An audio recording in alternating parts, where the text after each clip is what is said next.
So your financials may be wrong until month-end close happens.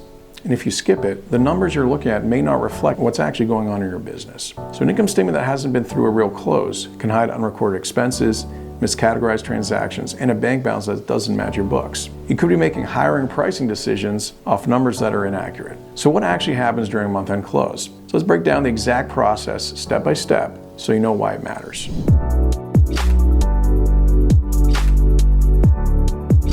Step 1. Reconcile your bank and credit card accounts. This means matching every transaction in your accounting software to what actually cleared your bank. The bank statement reflects the true reality, and your books should represent that reality through the accounting lens. If there's a mismatch, something got recorded wrong, duplicated, or missed entirely, this is the foundational step.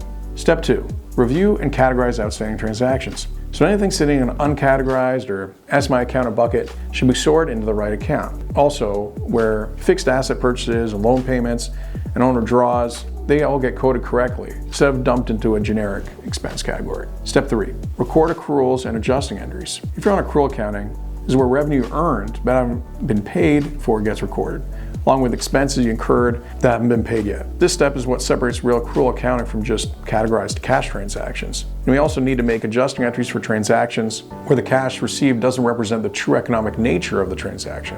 For example, payroll, equipment purchased on credit, etc. Step 4. Reconcile accounts receivable and accounts payable. Check that what customers owe you and what you owe vendors actually matches your subledgers. Old unpaid invoices get flagged here before they turn into bigger collection problems. Step 5. Review the balance sheet for accuracy. This is often skipped, but it shouldn't be. A clean income statement can still be hiding errors on the balance sheet, like a loan balance that doesn't match your loan statement or negative numbers where they shouldn't exist. Step 6. Run and review the financial statements. Once everything above is done, your bookkeeper accountant reviews the income statement and balance sheet for anything that looks off compared to prior months. Big swings get investigated, not just reported. Step 7. Close the books for the period. This locks the month so prior transactions can't be accidentally changed later, protecting the integrity of your historical data. Solid bookkeeping and month-end checklist isn't busy work. It's what turns your numbers into something you can actually trust and use to make decisions about hiring, pricing, and cash flow. Looking for more small business finance tips? Subscribe to our channel today.